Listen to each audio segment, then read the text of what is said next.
안녕하세요. 영상큐티 시청자 여러분, 반갑습니다. 영상큐티 네 번째 시간입니다. 오늘 저와 함께 묵상할 구절은 골로새서 1장 9절과 10절의 말씀입니다. 바울은 앞구절에서 골로새 교회 성도들이 복음을 듣고 은혜를 깨달은 날부터 열매를 맺어 자라는 모습, 그리고 하늘에 소망을 쌓아두며 살아가는 그 모습으로 인해서 하나님께 감사하는 기도를 드렸습니다. 이제 바울은 골로새 교회 성도들을 위해서 간구하는 기도로 들어갑니다. 오늘 우리는 이 간구의 내용을 묵상하면서 그 은혜를 받고자 합니다. 우선 9절의 말씀을 한번 읽어볼까요? 이로써 우리도 듣던 날부터 너희를 위하여 기도하기를 그치지 아니하고 구하노니 너희로 하여금 모든 신령한 지혜와 총명에 하나님의 뜻을 아는 것으로 채우게 하시고. 사도 바울은 말합니다. 골로새 교회 성도들에 대한 이야기를 들은 그때부터 그들을 위하여 기도하는 것을 쉬지 않았다라고 말합니다. 이미 사도 바울의 가슴속에는 골로새 교회 성도들이 형제요 자매로 자리 잡고 있다라고 하는 것이죠. 남이 아니라는 것입니다. 얼마나 기도할 때마다 그들이 생각났던지 그들은 늘 그들을 위해서 바울은 기도해 왔던 것입니다. 그 기도의 중심 내용이 무엇이었냐? 바로 그들이 모든 그 신령한 지혜와 총명에 하나님의 뜻을 아는 것으로 채워달라는 것이었습니다. 여기서 하나님의 뜻이라는 것은 무엇을 말하는 것일까요? 바로 하나님의 구원 계획을 말하는 것입니다. 하나님의 그 구원 계획, 하나님의 그 구원을 이루기 위한 마음을 무엇에 채우느냐? 신령한 지혜와 총명에 채워달라고 기도하는 것입니다. 여기 말하는 신령한 지혜와 총명이라고 하는 것은 구원에 이르는 지식, 그리고 구원에 이르기 위해서 삶에 적용하고자 하는 우리의 의지들을 말하는 것입니다. 그러나 하나님을 아는 구원의 지식이 잘못되었을 때는 이 구원의 지식을 삶에 적용하는 것이 틀어질 수밖에 없는 것입니다. 그래서 사도 바울이 이렇게 간구할 수밖에 없는 이유가 무엇이겠습니까? 바로 골로새 교회 안에 하나님의 구원을 방해하는 가르침들이 일어났다라고 하는 것이죠. 영지주의적인 가르침, 신비주의적인 가르침, 철학적인 가르침, 유대 전통주의적인 가르침이 하나님의 이 구원에 또 다른 무언가가 있어야 한다라고 하는 왜곡되고 변질된 가르침을 해왔던 것입니다. 그렇기 때문에 바울은 이런 간구를 할 수밖에 없는 것입니다.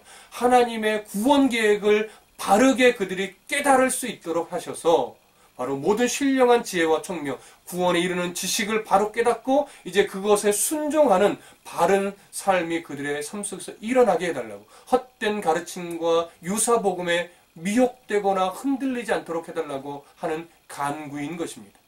여러분, 혹시 여러분들도 복음을 듣고 신앙의 걸음을 걷고 있지만 왜곡된 복음에 현혹되어 있지는 않습니까? 그래서는 안 될 것입니다. 구원에 이르는 복음은 오직 하나님 말씀 안에 있습니다. 우리를 위하여 십자가에서 죽으시고 3일 만에 살아나셔서 하나님 보좌 우편에 앉아 계시며 언쟁과 의의 심판을 위해서 분명하게 오실 그 예수 그리스도, 이것이 복음이며 그것을 알게 하기 위해서 하나님은 성경을 기록한 것입니다. 그럼 이 성경 속에서 우리가 하나님의 뜻을 알아야 우리 신앙이 자랄 수 있습니다. 성경 속에 있는 하나님의 마음을 바르게 알아야 구원에 이르는 지식을 우리의 가슴에 채워서 그 구원을 이루기 위한 하나님의 뜻에 우리가 온전히 순종할 수 있게 되는 것입니다. 구원에 이르는 지식이 우리의 삶에 배어 있을 때에 우리는 성령이 맺어가시는 열매의 흔적들을 삶에 맺어갈 수 있게 됩니다. 그래서 사랑이 생겨나고 인내하게 되고 오래 참게 되고 자비하게 되고 용납하게 되는 그러한 흔적들이 우리의 삶에 일어나게 되죠. 그런 모습이 세상 사람들에게 보여질 때에 그들에게 하나님의 역사가 어떠한지, 하나님이 어떤 분이신지 드러낼 수 있는 것입니다. 이것이 바로 그리스도인의 삶인 것입니다. 바울은 이것을 위해 기도하며 간구했던 것입니다. 그리고 이어서 사도 바울이 또 무엇을 간구하고 있습니까? 10절입니다. 함께 읽어보시겠습니다. 주께 합당하게 행하여 범사에 기쁘게 하고 모든 선한 일에 열매 맺게 하시며 하나님을 아는 것에 자라게 하시고. 바울은 또 간구합니다. 주께 합당하게 행하여 범사에 기쁘게 해달라고요.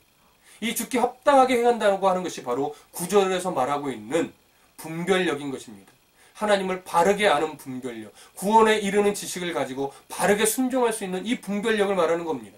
유사복음에 미혹되지 않을 수 있는 분별력. 이 분별력을 가지고 합당하게 행한다면 그 걸음걸음마다 우리 하나님이 기뻐하실 것이라는 이야기죠. 그렇게 기뻐할 수 있는, 그래서 분별력을 가지고 수 있는 삶을 살아가게 해달라고 바울이 간구하는 것입니다.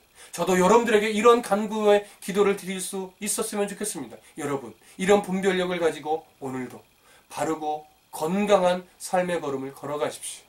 그러면서 사도 바울이 간구하는 내용이 이겁니다. 그런 걸음을 통해서 모든 선한 일에 열매를 맺게 해달라고 하는 것입니다. 그리고 하나님을 아는 것에 자라게 해달라고 하는 것입니다. 여러분, 모든 선한 것이라는 것은 앞에서도 살펴봤지만 구원과 관련된 일들입니다. 하나님의 작정과 관련된 그 일들에 우리가 열매를 맺게 해달라고 하는 것이죠.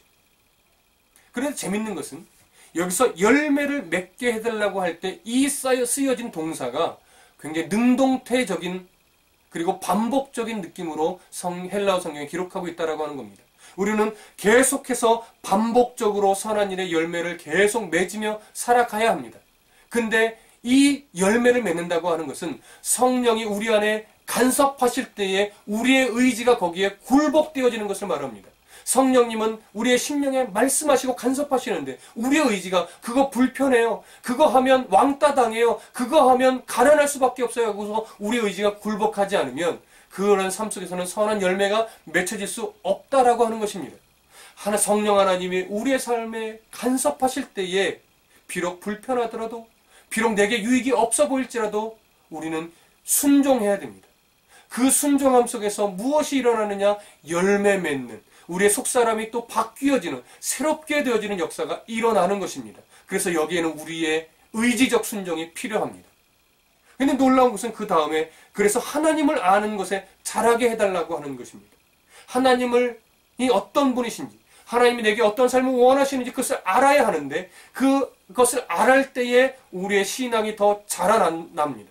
근데 이 자라난다고 하는 헬라어 동사는요, 참으로 재밌게 반복적으로 쓰여지면서 수동태적으로 쓰여지고 있습니다. 우리는 늘 자라나야 합니다. 하나님을 아는 것이 계속 깊어져야 됩니다. 그런데 하나님을 성경 속에서 발견하고 하나님의 음성을 알게 될 때에 우리의 신앙이 자라나게 되는 것입니다. 자라나고 싶다, 자라나야지 해서 자라나는 것이 아니고 말씀을 읽고 묵상하고 말씀이 우리의 심령의 눈을 열고 귀를 열게 하셔서 깨닫게 될 때에 우리의 심령이 자라나는 것입니다. 그런데 더 놀라운 것은요, 선한 열매를 맺어 자라는 것과 하나님을 아는 지식이 자라는 것 중에 뭐가 우선될까요? 오늘 성경은요, 시간의 선후가 없음을 보여주고 있습니다. 문법적인 요소로도 그렇습니다. 주동사와 같은 시간에 일어나는 것입니다. 그래서 하나님을 아는 것에 우리의 신앙이 자라나게 되면 그와 동시적으로 일어나는 것이 뭐냐면 성령의 간섭하심입니다. 이것은 하나님이 기뻐하는 것이다, 이것은 하나님이 기뻐하지 않는 것이다. 이런 간섭함이 일어나갈 때 우리의 의지가 어떻게 순종하느냐에 따라 선한 열매를 맺게 되느냐, 아니면 내 욕심의 열매를 맺게 되느냐가 결정되는 것입니다. 그래서 여러분, 열매를 맺어야지 이것이 아니라는 겁니다. 하나님을 아는 것에, 하나님을 더 깊고 바르게 아는 것에 열심을 내십시오. 그러면 우리의 신앙이 자라납니다. 우리의 신앙이 자라날 때 성령 하나님이 우리의 삶에 열매를 맺을 수 있도록 계속 간섭하셔서 말씀해 주실 겁니다. 그러면 여러분, 비록 그 음성이 내게 유익이 되어 보이지 않을지라도, 나를 더 초라한 모습으로 혹시 세상 속에서 나타난다 할지라도 순종하고 의지적으로 굴복하십시오. 그러면 거기에 하나님의 아름다운 열매가 맺게 되어질 것입니다. 이 은혜를 경험한 자만이 알 수 있게 될 것입니다. 여러분, 오늘 한번 이 경험을 해보고 싶지 않으십니까? 우리는 계속 자라야 합니다. 계속해서 하나님을 아는 지식이 깊어져야 됩니다. 오늘 이 말씀을 깊이 있게 하루 동안 묵상하시면서 하나님을 아는 것에 자라시고, 그래서 성령 하나님이 간섭하실 때에 의지적으로 더 성실하게 순종하여서 선한 열매를 맺는 그런 복된 삶이 되시기를 간절히 바랍니다.